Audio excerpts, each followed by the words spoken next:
اللہ تعالیٰ کے خزانوں میں کوئی کمی نہیں ہے۔ وہ اپنے بندے کو اس کی محنت کا، اس کی مشقت اور اس کی عبادت کا صلہ ضرور دیتا ہے، اگرچہ بعض دفعہ اس کی حکمت کی بنا پر اس کے یہاں دیر ہو جاتی ہے، مگر اندھیر نہیں ہوتی۔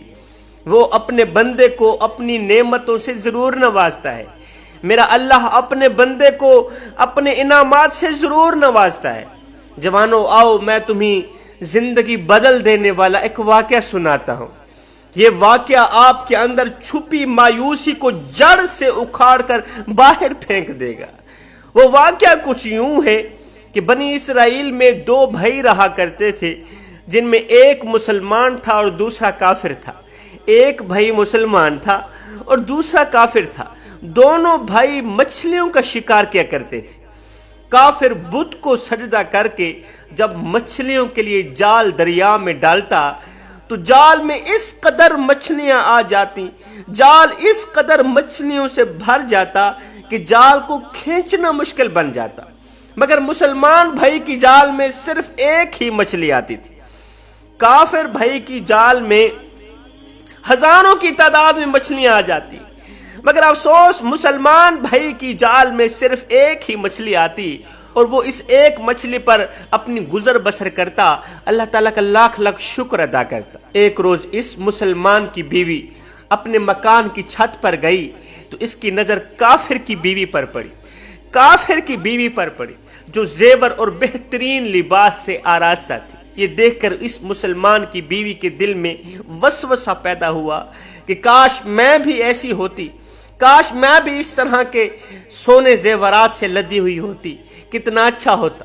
کافر کی بیوی بولی، تو اپنے شوہر کو اگر آمادہ کر لے کہ وہ بھی میرے شوہر کے معبود یعنی بت کی عبادت کیا کرے، میرے شوہر کے خدا کو مانا کرے، تاکہ تو بھی میری طرح مالدار بن جا، تو بھی میری طرح امیر بن جا، تو بھی میری طرح سونے سے آراستہ ہو، زیورات سے آراستہ ہو۔ ہائے، یہ سن کر مسلمان بھائی کی بیوی کچھ غم زدہ سی ہو کر مکان کے نیچے آئی۔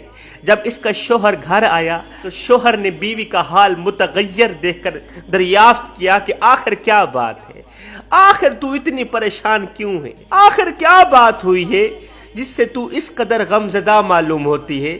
تو بیوی کہنے لگی، بس میاں بس، یا تو مجھے طلاق دے دے یا اپنے بھائی کے خدا کو مان لے۔ یہ سن کر اس کے شوہر نے کہا، او اللہ کی بندی، اللہ اللہ کر، یہ تو کیا کہہ رہی؟ بولی، بس بس، اب میرے آگے لمبی چوڑی باتیں نہ کرو، میں ننگی پوجی ہرگز نہیں رہ سکتی۔ جبکہ دوسری عورتوں اور خصوصاً تیرے بھائی کی بیوی کو میں دیکھ رہی ہوں، وہ زیورات اور عمدہ عمدہ لباس سے آراستہ رہتی ہے، اور ایک میں ہی غربت کی زندگی کیوں گزاروں؟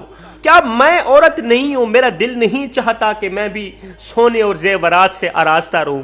ہے جب اس مرد مومن نے دیکھا کہ اس کی بیوی تریاحت پہ اتر آئی ہے اور اس کا اصرار حد سے بڑھ چکا ہے تو اس نے عورت کو تسلی دی، کہا، اچھا گھبرانے کی ضرورت نہیں ہے، میں کل سے کاریگروں اور مزدوروں کے ساتھ جا کر محنت اور مشقت کر کے تجھے روزانہ 2 درہم دیتا رہوں، تجھے روزانہ 2 درہم دیتا رہوں گا، تو ان 2 درہموں سے اپنے حالات درست کر لینا۔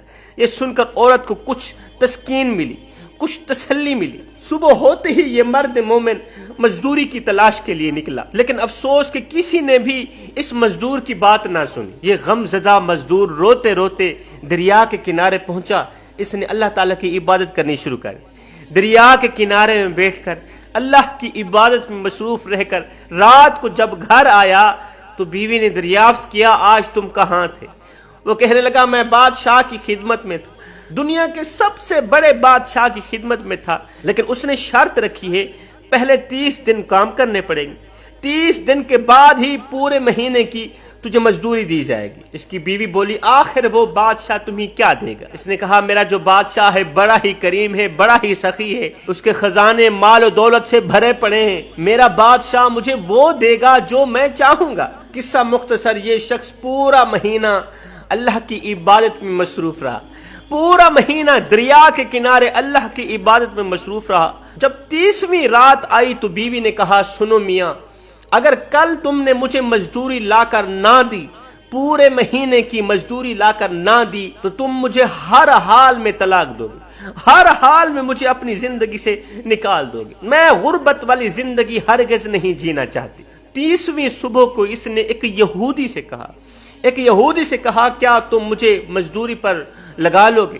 یہ سن کر یہودی کہنے لگا ہاں تم کو مزدوری تو مل جائے گی، لیکن شرط یہ ہے کہ میرے پاس تمہارے کھانے پینے کو کوئی انتظام نہیں ہوگا۔ اب یہ مرد مومن روزے کی نیت کر کے یہودی کے ساتھ ہو لیا، یہودی کے ساتھ کام میں مصروف ہو گیا۔ اب اللہ کی قدرت کا کرشمہ دیکھیں، یہ مرد مومن مصلی چھوڑ کے، اللہ کی عبادت چھوڑ کے یہودی کے ساتھ کام میں مصروف تھا۔ اللہ تعالیٰ کے حکم سے حضرت جبریل علیہ السلام 29 اشرفیاں ایک نورانی طباق میں لے کر اس کی بیوی کے پاس پہنچے، اس کے گھر میں پہنچے، کہنے لگے میں بادشاہ کا قاصد ہوں۔ جبریل علیہ السلام کہنے لگے میں بادشاہ کا قاصد ہوں، اس بادشاہ نے یہ 29 اشرفیاں دے کر مجھے آپ کے پاس بھیجا ہے، فرمایا ہے کہ تیرا شوہر میرے کام میں تھا، تیرا شوہر ہمارے کام میں تھا، ہم نے تو اسے نہیں چھوڑا لیکن وہ ہمیں چھوڑ کے چلا گیا۔ تیرا شوہر ہمارے کام میں مصروف تھا، ڈیوٹی لگا رکھی تھی، ہم نے تو اسے نہیں چھوڑا لیکن تیرے شوہر نے ہمیں چھوڑ دیا، ہمیں چھوڑ کر یہودی کے پاس چلا گیا کام کرنے۔ اگر وہ ہمارا اور کام کرتا تو ہم اسے اور زیادہ اجرت دیتے، تمہاری سوچ وہم و گمان سے بھی زیادہ اجرت دیتے۔ بس یہ ایک اشرفی کی کمی ہے، یہ 29 اشرفیاں ہیں، 30 نہیں، ایک اشرفی کی کمی ہے۔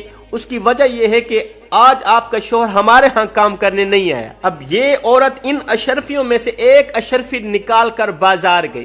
یہ ایک اشرفی اتنی قیمتی تھی، اتنی مہنگی تھی کہ صراف نے 1000 درہم اس کی قیمت عورت کے حوالے کر دی۔ صراف نے اس ایک اشرفی کی قیمت 1000 درہم لگا کر 1000 درہم اس عورت کے حوالے کر دی۔ اب جب شام کو وہ مرد مومن گھر واپس آیا تو عورت نے اس سے دریافت کیا کہ آج تم کہاں تھے؟ اس نے جواب دیا کہ آج میں ایک یہودی کے پاس گیا تھا کام کرنے کے لیے۔ بیوی کہنے لگی کہ آخر اتنے بڑے بادشاہ کی خدمت چھوڑ کے، اتنے بڑے بادشاہ کی نوکری چھوڑ کے، ڈیوٹی چھوڑ کے یہودی کے پاس کام کرنے کی ضرورت ہی کیا تھی؟ تو نے اس بادشاہ کو کیوں چھوڑا؟ تم یہودی کے پاس کام کرنے کیوں گئے؟ پھر بیوی نے سارا واقعہ بیان کیا کہ ایک شخص آیا ہے، مجھے 29 اشرفیاں دے کر یہ کہہ کر گیا ہے کہ آج تمہارا شوہر ہماری ڈیوٹی، ہمارا کام چھوڑ کے یہودی کے پاس چلا گیا، اس لیے ان میں سے ایک اشرفی کم ہے، اور ایک اشرفی کی جو قیمت ہے آپ سن کر دنگ رہ جائیں گے، 1000 درہم ایک اشرفی کی قیمت میں مجھے ملے ہیں۔ ہائے، یہ سنتے ہی مرد مومن روتے روتے بے ہوش ہو گیا، روتے روتے بے ہوش ہو گیا۔ جب ہوش آیا تو بیوی سے کہنے لگا افسوس کہ میں نے بادشاہ دو جہاں کی خدمت کا حق اپنے اوپر لازم نہ کیا، میں نے بادشاہ دو جہاں کی خدمت کا حق ادا نہ کیا۔ بادشاہ کا اتنے بڑے سخی کا دروازہ چھوڑ کر غیر کے دروازے پر چلا گیا مانگنے کے لیے، ایک دم اپنا سر پیٹنے لگا، کہنے لگا ہائے افسوس، ہائے افسوس، مالک مجھے معاف کر دینا، آج کے بعد تیرا دروازہ چھوڑ کے، تیری ڈیوٹی چھوڑ کے غیر کے دروازے پر کبھی نہیں جاؤں گا۔ جوانو، رب کو پانے کی کوشش کرو، جب رب تمہارا ہو گیا پھر سب تمہارا ہو گیا، جب کائنات کا مالک تمہارا ہو گیا، جب دنیا کا مالک تمہارا ہو گیا تو پھر ساری دنیا تمہاری، ساری کائنات تمہاری، یہ پیسہ، یہ دولت، یہ ماڑی، یہ بنگلے، سب کچھ تمہارے۔ ایک رب کو اپنا لو، سنو، رب کے عشق میں، رب کی محبت میں، اللہ کی عبادت میں، خشیت الہی میں، آنکھوں سے آنسو نکالنے میں ایک وہ وقت بھی آتا ہے کہ دعا تو رہی بڑی دور کی بات، انسان صرف سوچتا ہے اللہ پوری کر